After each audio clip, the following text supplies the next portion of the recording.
வாக்கியம் கோ மிலாயியே. வாக்கியம் வாக்கியம் அப்படின்னா சென்டென்ஸை மிலாயியே ஜாயின் பண்ணுங்க, மேட்ச் பண்ணுங்க. Match the sentence. வாக்கியம் கோ மிலாயியே, match the sentence. Match the followings எல்லாருக்கும் தெரியும்னு நினைக்கிறேன். இந்த பக்கத்தில் கொஷின்ஸ் இருக்கும், இந்த பக்கத்தில் ஆன்சர்ஸ் வந்து மாறி மாறி இருக்கும். இது நம்ம மேட்ச் பண்ணணும். ஆனால் நம்ம எக்ஸாமில் மேட்ச் பண்ண போகிறது கிடையாது, நம்பர்ஸும் போட போகிறது கிடையாது. அதுக்கு பதிலாக நம்ம அதை தூக்கி எழுதணும். ஃபார் எக்ஸாம்பிள் இந்த மாடல் கொஷின் பேப்பரை பாருங்கள். இங்கே பாருங்கள், ஆ காலம் இருக்குது, ஆ காலம் இருக்குது. இதுக்கான ஆன்சர் எதுவோ இங்கே எது இருக்குதோ அதை தூக்கி நம்ம இங்கே எழுதணும். ஓகேவா?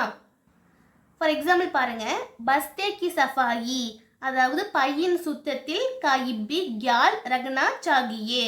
அதுலேயும் நம்ம ஒரு ஒரு கேர் வச்சுக்கணும்.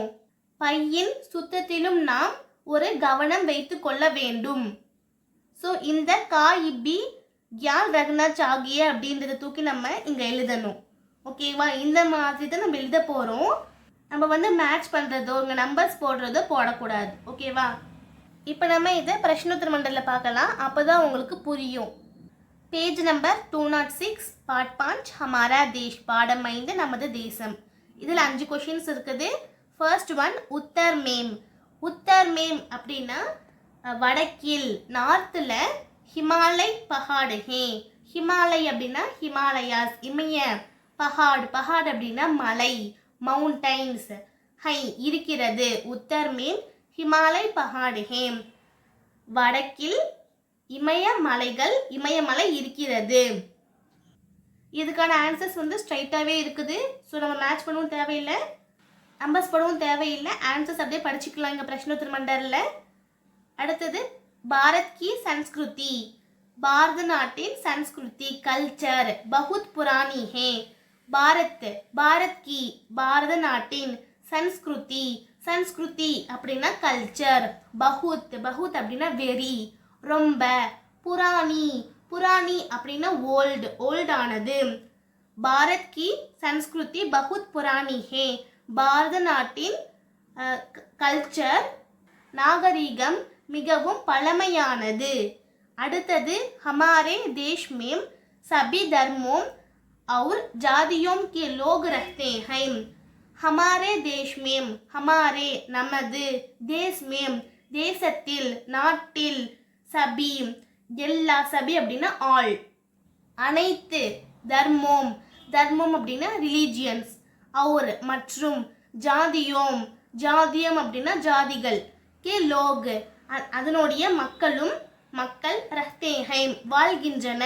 हमारे देश में सभी धर्मों और जातियों के लोग रहते हैं. நமது தேசத்தில் அனைத்து வகையான ரிலீஜியன்ஸ், அதாவது மதமும் ஜாதியும் சேர்ந்த மக்கள் வாழ்கின்றன, வசிக்கின்றன. நமது தேசத்தில் அனைத்து வகையான மதம் மற்றும் ஜாதியை சேர்ந்த மக்கள் வசிக்கின்றன. அடுத்தது ஹமாரே தேஷ் கா ராஷ்ட்ர ஜெண்டா திரங்கா ஹே. ஹமாரே நமது, தேஷ் கா தேசத்தின், ராஷ்ட்ர அப்படின்னா நேஷன், ஜெண்டா அப்படின்னா ஃப்ளாக், ராஷ்ட்ர ஜெண்டா நேஷனல் ஃப்ளாக், தேசிய கொடி. நமது தேசத்தின் தேசிய கொடி திரங்கா ஹே. திரங்கா அப்படின்னா மூவண்ணம், ட்ரை கலரில் இருக்குது. அதாவது சாஃப்ரான், ஒயிட், கிரீன் அந்த கலரில் இருக்குது. அது 3 கலர்ஸ் இருக்கிறதுனால அதை வந்து நம்ம ட்ரை கலர், மூவண்ணம் அப்படின்னு சொல்கிறோம். அந்த மூவண்ணம் அப்படின்றத ஹிந்தியில் நம்ம திரங்கா அப்படின்னு சொல்கிறோம். ஹமாரே தேஷ் கா ராஷ்ட்ர ஜெண்டா திரங்கா ஹே. நமது தேசத்தின் நமது தேசத்தின் தேசிய கொடி மூவண்ணமாக இருக்கிறது. அடுத்தது ஹமாரா தேஷ் பிரஜாதாந்திரிக் தேஷ் ஹே.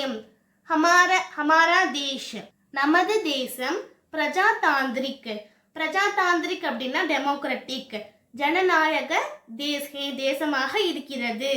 ஹமாரா தேஷ் பிரஜாதாந்திரிக் தேஷ் ஹே. நமது தேசம் ஒரு ஜனநாயக தேசமாக இருக்கிறது. उत्तर में हिमालय पहाड़ है. भारत की संस्कृति बहुत पुरानी है. हमारे देश में सभी धर्मों और जातियों के लोग रहते हैं. हमारे देश का राष्ट्र झंडा तिरंगा है. हमारा देश प्रजातांत्रिक देश है. இங்கே பார்த்தீங்கன்னா நீங்கள் ப்ராக்டிஸ் பண்ணி பார்க்கலாம். இங்கே ஆன்சர்ஸ் வந்து கொலாப்ஸ் ஆகி இருக்குது. நீங்கள் வந்து அதை கரெக்டாக மேட்ச் பண்ணுறதோ நம்பர்ஸ் போடுறதோ நீங்கள் ரஃப்யூஸை பண்ணிக்கலாம். அப்படி நீங்கள் இதை ப்ராக்டிஸ் பண்ணி பாருங்கள். அடுத்த रोमन प्रश्नों का उत्तर एक एक वाक्य में लिखिए. प्रश्नों அப்படின்னா क्वेश्चंस. प्रश्न அப்படின்னா क्वेश्चन, प्रश्नों அப்படின்னா क्वेश्चंस. प्रश्नों काम क्वेश्चंसக்கான வினாக்கான உத்தர் ஆன்சர்ஸ் விடையை एक ஒரு வாக்கியமேம் வாக்கியத்தில் சென்டென்ஸ்ல लिखिए ரைட் பண்ணுங்க எழுதுக. प्रश्नों का उत्तर एक वाक्य में लिखिए. क्वेश्चंसக்கான ஆன்சரை ஒரு வாக்கியத்தில் எழுதுங்க. இதில் பார்த்தீங்கன்னா 5 क्वेश्चंस இருக்குது. இங்கே क्वेश्चंस மட்டும்தான் இருக்குது. அதுக்கான ஆன்சர்ஸ் பிரஷ்னோத்தர் மண்டலில் இருக்குது. இப்போ நம்ம அதில் பார்க்கலாம். பேஜ் நம்பர் 210 पाठ 5 हमारा देश பாடம் 5 நமது தேசம். இந்த லெசனில் இருந்து இந்த கொஷின் ஆன்சர்ஸ் இருக்குது. நமக்கு தெரியும் பிரஷ்னோத்தர் மண்டலில் வந்து எல்லாமே லெசன் வைஸாக தான் கொடுத்துருப்பாங்க. அப்படின்ற போது அவங்க பாட் ஹமாரா தேஷ் அப்படின்னு அந்த லெசன் அந்த என்ன லெசன் அப்படின்றதையும் அந்த லெசனோட பேரை வச்சு அவங்க மென்ஷன் பண்ணி கொடுப்பாங்க. 5 கொஷின்ஸ் இருக்குது. நம்ம ஒவ்வொரு கொஷினாக பார்க்கலாம். ஃபர்ஸ்ட் கொஷின் பாரத் கைசா தேஷ் ஹே.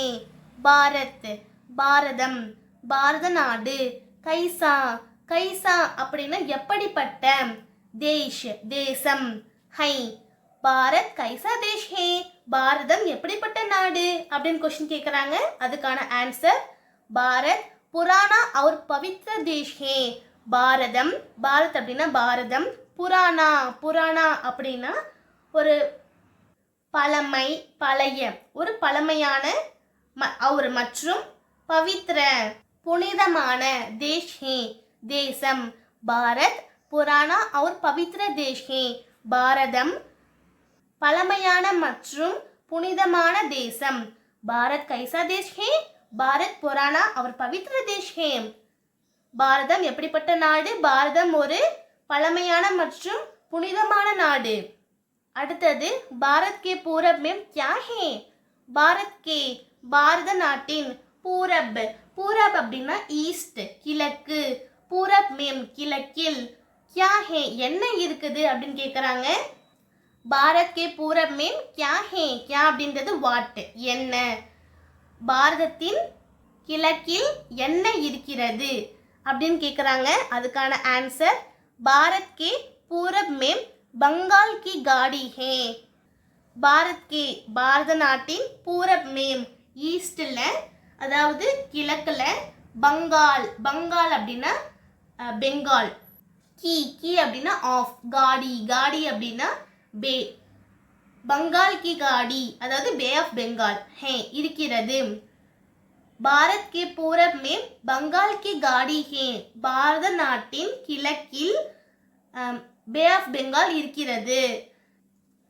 பாரத் கே பூரப் மேம் क्या है. பாரத் கே பூரப் மேம் பங்கால் கி காடி ஹே. பாரத நாட்டின் கிழக்கே என்ன இருக்கிறது. பாரத நாட்டின் கிழக்கில் பே ஆஃப் பெங்கால் இருக்கிறது. அடுத்தது ஹமாரே தேஷ் கி சன்ஸ்கிருதி கைசி ஹைம். ஹமாரே தேஷ் நமது தேசம். ஹமாரே தேஷ் கி நமது தேசத்தின் சன்ஸ்கிருதி அப்படின்னா கல்ச்சர். நாகரிகம் கைசி ஹைம் எப்படி இருக்கிறது. இங்க ஏன் கைசி அப்படின்னு முடிச்சிருக்காங்கன்னா இங்க சன்ஸ்கிருதி தீல முடிச்சிருக்காங்க இந்த வேர்டு. ஸோ அதனால தான் இங்கே கைசி அப்படின்னு கொடுத்துருக்காங்க. இங்கே பார்த்தீங்கன்னா பாரத் அதாவது ஆளை முடிச்சிருக்காங்க. அதனால தான் அவங்க இங்கே கைசா ஆளை முடிச்சிருக்காங்க. ஸோ அந்த ரீசனால தான் அவங்க இந்த இடத்துல ஈல முடிச்சிருக்காங்க.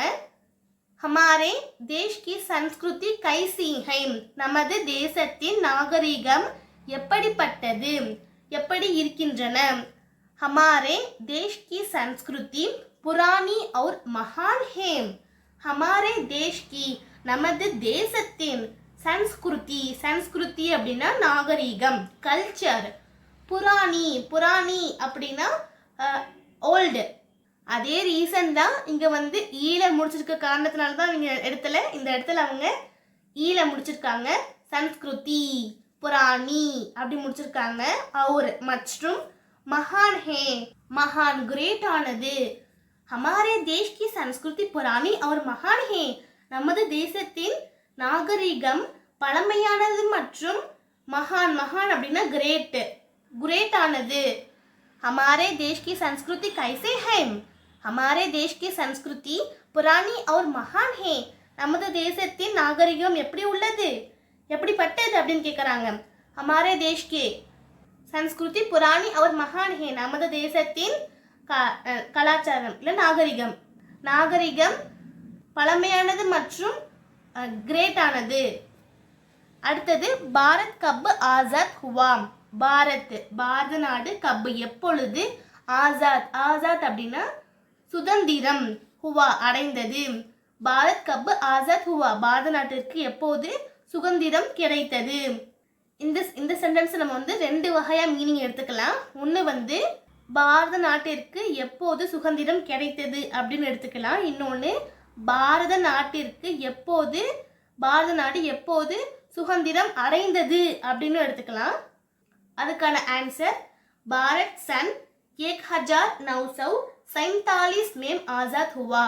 அதாவது 1947 விடுதலை பெற்றது. பாரத நாடு சன் அப்படின்றது ஒரு ஆண்டு எழுதும்போது நம்ம யூஸ் பண்ணுவோம். நம்ம எப்படி தமிழில் வந்து 1947 ஆண்டில் அந்த ஆம் அப்படின்னு போடுறோம் இல்லையா, அதுதான் சன் அப்படின்னு சொல்கிறாங்க. ஆனால் வந்து நம்ம கடைசியில் அந்த ஆண்டு அப்படின்னு எழுத மாட்டோம். அந்த சன்னே அது வந்து மீன் ஆகிடும். ஹிந்தியில் சன் அப்படின்றது ஒரு ஆண்டு குறித்து சொல்லும்போது சன் அப்படின்னு சொல்லுவோம். பாரத் சன் 1947 में பாரத நாட்டிற்கு 1947 ஆசாத் ஹுவாம் விடுதலை அடைந்தது பெற்றது. பாரத் கப் ஆசாத் ஹுவா. பாரத் சன் 1947 में ஆசாத் ஹுவா. பாரத நாட்டிற்கு எப்போது சுதந்திரம் கிடைத்தது? பாரத நாட்டிற்கு 1947 அதாவது 1947 ஆண்டில் சுதந்திரம் கிடைத்தது. அடுத்தது ஹமாரா தேஷ் கின்கா குலாம் ரஹா. ஹமாரா தேஷ் நமது தேசம், கின்கா யாருக்கு, கின்கா அப்படின்னா யாருக்கு, குலாம் குலாம் அப்படின்னா அடிமை, அடிமையாக ரஹா இருந்தது வாழ்ந்தது. ஹமாரா தேஷ் கின்கா குலாம் ஹே நமது தேசம் யாருக்கு அடிமையாக இருந்தது. ஹமாரா தேஷ் अंग्रेजों का गुलाम रहा. हमारा देश अंग्रेजों का गुलाम रहा. நமது தேசம், हमारा देश நமது தேசம், अंग्रेजों ஆங்கிலம் ஆங்கிலர்கள், अंग्रेजों அப்படின்னா ஆங்கிலர்கள், अंग्रेजों का ஆங்கிலர்களுக்கு குலாம் ரஹா அடிமையாக இருந்தது. हमारा देश किनका गुलाम रहा? हमारा देश अंग्रेजों का गुलाम रहा. நமது தேசம் யாருக்கு அடிமையாக இருந்தது? நமது தேசம் ஆங்கிலர்களுக்கு அடிமையாக இருந்தது. இப்போ நம்ம ஒரு டிப் தான் பார்க்க போகிறோம். அந்த டிப் என்ன அப்படின்றது உங்களுக்கு தெரியும்னு நினைக்கிறேன். அதாவது இந்த மாதிரி கொஷின் ஆன்சர்ஸில் பார்த்தீங்கன்னா அந்த கொஷின்லேயே அதுக்கான பாதி ஆன்சர்ஸ் இருக்கும். அந்த கொஷினில் இருக்கிற கொஷின் வேர்டை மட்டும் எடுத்துட்டு ஆன்சர் வேர்டை போட்டு நீங்கள் அப்படியே ஃப்ரேம் பண்ணி எழுதிட்டிங்கன்னா உங்களுக்கு ஆன்சர்ஸ் ஈஸியாக கிடச்சிடும். ஸோ அந்த மாதிரி ஒரு ஈஸியான டிப்பு தான் உங்களுக்கு சொல்லித்தர போகிறேன். உங்களுக்காக ஒரு எக்ஸாம்பிள் நான் தமிழ்லேயே சொல்கிறேன். பானிபூரி எங்கே ஃபேமஸாக இருக்குது அப்படின்னு ஒருத்தங்க உங்ககிட்ட கொஷின் கேட்குறாங்க. அதுக்கு நீங்கள் என்ன ஆன்சர் பண்ணுவீங்க?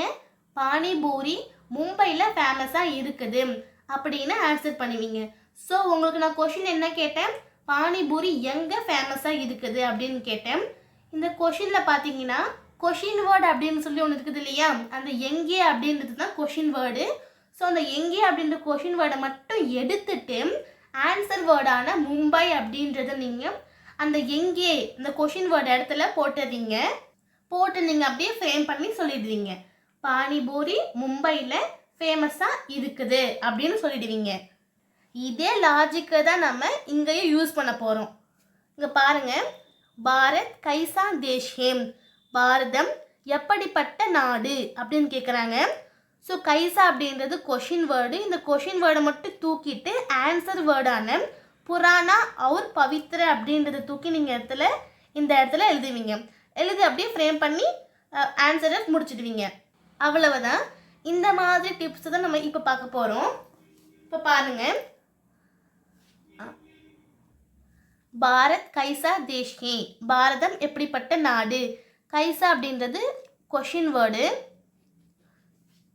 இந்த கொஷின் வேர்டை மட்டும் எழுதாமல் அதுக்கு பதிலாக ஆன்சர் வேர்டான புராணா அவர் பவித்ர அப்படின்றத நீங்கள் அந்த கொஷின் வேர்டு இடத்துல போட்டு எழுதுறீங்க. போட்டு எழுதிட்டு கடைசியில் கொஷின் மார்க் பதிலாக ஃபுல் ஸ்டாப் வச்சுறீங்க. இப்போ இதை ஃப்ரேம் பண்ணுங்க. பாரத் புராணா அவுர் பவித்ர தேஷ் ஹே. அவ்வளவுதான். அடுத்தது பாரத் கே பூரப் மேம் கியா ஹேம். கியா அப்படின்றது கொஷின் வேர்டு. ஸோ இந்த கியா அப்படின்ற கொஷின் வேர்டை மட்டும் எழுதாமல் அதுக்கு பதிலாக ஆன்சர் வேர்டான பங்கால் கி காடி அப்படின்றத எழுதுறீங்க. கடைசியாக கொஷின் மார்க் பதிலாக ஃபுல் ஸ்டாப்பு. இப்போ இதை ஃப்ரேம் பண்ணுங்க. பாரத் கே பூரப் மேம் பங்கால் கி காடி ஹேம் அப்படின்னு எழுதுறீங்க. அடுத்தது பார்த்தீங்கன்னா, ஹமாரே தேஷ் கி சன்ஸ்கிருதி கைசி ஹைம். கைசி அப்படின்றது கொஷின் வேர்டு. ஸோ இந்த கொஷின் வேர்டை மட்டும் எழுதாமல் புராணி அவுர் மகான் அப்படின்ற வேர்டை எழுதுறீங்க. கடைசியாக நீங்கள் கொஷின் மார்க் பதிலாக ஃபுல் ஸ்டாப் வைக்கிறீங்க. ஓகேவா? இப்போ இதை ஃப்ரேம் பண்ணுங்க. ஹமாரே தேஷ் கி சன்ஸ்கிருதி புராணி அவுர் மகான் ஹேம். கடைசியாக கொஷின் மார்க் பதிலாக ஃபுல் ஸ்டாப். ஓகேவா? அடுத்தது பாரத் கப் ஆசாத் ஹுவா. கப் அப்படின்றது எப்போது. அது கொஷின் வேர்டாக இருக்குது. ஸோ இந்த கொஷின் வேர்டை மட்டும் எடுத்துட்டு ஆன்சர் வேர்டான சன் 1947 எழுதுறீங்க. ஏன் நம்ம இந்த இடத்துல சன் அப்படின்னு எழுதணும்னா அது ஒரு ஆண்டை குறிக்கிறது. ஹிந்தியில் நம்ம ஒரு சென்டென்ஸில் ஒரு இயரை போடுறோம் அப்படின்னா அந்த இயருக்கு முன்னாடி நம்ம சன் அப்படின்ற வேர்டை எழுதி ஆகணும். ஸோ அதனால தான் இந்த இடத்துல நான் சன்னையும் நான் அண்டர்லைன் பண்ணியிருக்கேன். கொஷின் மார்க் பதிலாக ஃபுல் ஸ்டாப். கடைசியாக பாரத் கப் ஆசாத் ஹுவான்னு கேட்குறாங்க. இப்போ அப்படியே ஃப்ரேம் பண்ணுங்க. பாரத் சன் 1947 மேம் ஆசாத் ஹுவா. இந்த மேமையும் சேர்த்துக்கோங்க. ஏன்னா அந்த ஆண்டில் தான் அப்படின்னு சொல்லும்போது மேமும் எழுதணும். கடைசியாக கொஷின் மார்க் பதிலாக ஃபுல் ஸ்டாப்பு. அடுத்தது ஹமாரா தேஷ் கின்கா குலாம் ரஹா. நமது தேசம் யாருக்கு அடிமையாக இருந்தது. இந்த யாருக்கு அப்படின்றத ஹிந்தியில் கின்கா அப்படின்னு சொல்லுவாங்க. ஸோ இதுதான் கொஷின் வேர்டு. ஸோ இந்த கொஷின் வேர்டை மட்டும் எழுதாமல் ஆன்சர் வேர்டான அங்கிரேஜோம் கா அவர்களுக்கு அப்படின்னு சொல்கிறதுக்கு கா யூஸ் பண்ணுவோம். ஸோ இந்த ஆன்சர் வேர்டை மட்டும் எடுத்துட்டு நம்ம அந்த கொஷின் வேர்டு இடத்துல போடணும். போட்டு அப்படியே ஃப்ரேம் பண்ணி எழுதுங்க. கடைசியாக கொஷின் மார்க் பதிலாக ஃபுல் ஸ்டாப். இப்போ இதை ஃப்ரேம் பண்ணுங்க. ஹமாரா தேஷ் அங்கிரேஜோம் கா குலாம் ரஹா. அவ்வளவுதான். ஃபஸ்ட்டு உங்களுக்கு இது கொஷின்ஸ்க்கான இதுதான் மீனிங் அப்படின்னு நீங்கள் புரிஞ்சுக்கணும். அதனால் நீங்கள் ஃபஸ்ட்டு என்ன கொஷின் கேட்குறாங்க அப்படின்றத புரிஞ்சுக்கிட்டு அதுக்கு தகுந்த மாதிரி நீங்கள் ஆன்சர் பண்ணுங்கள். ரொம்ப ஈஸியான கொஷின்ஸ் தான். படிங்க. ஃபஸ்ட்டு லெசனை புரிஞ்சுக்கோங்க. லெசனை புரிஞ்சுக்கிட்டு அவங்க என்ன கொஷின் கேட்குறாங்க அப்படின்றத புரிஞ்சுக்கிட்டிங்கன்னா உங்களால் ஈஸியாக ஆன்சரை எழுத முடியும். நீங்கள் ஓனாக எழுதுறவங்களா இருந்தீங்கன்னா நீங்கள் ஃபஸ்ட்டு கான்செப்டை புரிஞ்சுக்கோங்க. அதுக்கப்புறம் ஓனாக எழுதிக்கோங்க. மெமரி பண்ணுறவங்களா இருந்தீங்கன்னா நீங்கள் ஃபஸ்ட்டு லெசனை புரிஞ்சுக்கோங்க. அதை புரிஞ்சுக்கிட்டு நீங்கள் இதை யூஸ் பண்ணி எழுதுங்க. இந்த 5 ரோமனையும் படிச்சுக்கோங்க. அதுக்கான ஆன்சர்ஸையும் படிச்சுக்கோங்க. இதில் உங்களுக்கு எதாவது டவுட்டுன்னா கமெண்ட் பாக்ஸில் கமெண்ட் பண்ணுங்கள். உங்களோட டவுட் நான் கண்டிப்பாக கிளாரிஃபை பண்ணுவேன், ரிப்ளை பண்ணுவேன். இல்லை உங்களுக்கு இந்த மாதிரி வேறு ஏதாவது வீடியோ வேணும்னாலும் கமெண்ட் பாக்ஸில் கமெண்ட் பண்ணுங்கள். உங்களுக்கு என்ன வீடியோ வேணுமோ அதை பார்த்துட்டு நான் கண்டிப்பாக உங்களுக்கு அப்லோட் பண்ணுவேன். பிடிச்சிருந்தால் லைக் பண்ணுங்கள், உங்கள் ஃப்ரெண்ட்ஸ்க்கு ஷேர் பண்ணுங்கள். நம்ம சேனலை சப்ஸ்கிரைப் பண்ணிக்கோங்க. மறக்காமல் பக்கத்தில் இருக்கிற பெல் ஐக்கானை கிளிக் பண்ணி ஆல் அப்படின்றத கிளிக் பண்ணிக்கோங்க. ஏன்னா நான் போடுற எல்லா வீடியோஸுமே உங்களுக்கு நோட்டிஃபிகேஷன்ஸாக வரும். ஸோ நீங்கள் எந்த வீடியோவுமே மிஸ் பண்ணாமல் கரெக்டாக பார்த்துக்கலாம். தன்யவாத். தேங்க்ஸ் ஃபார் வாட்சிங்.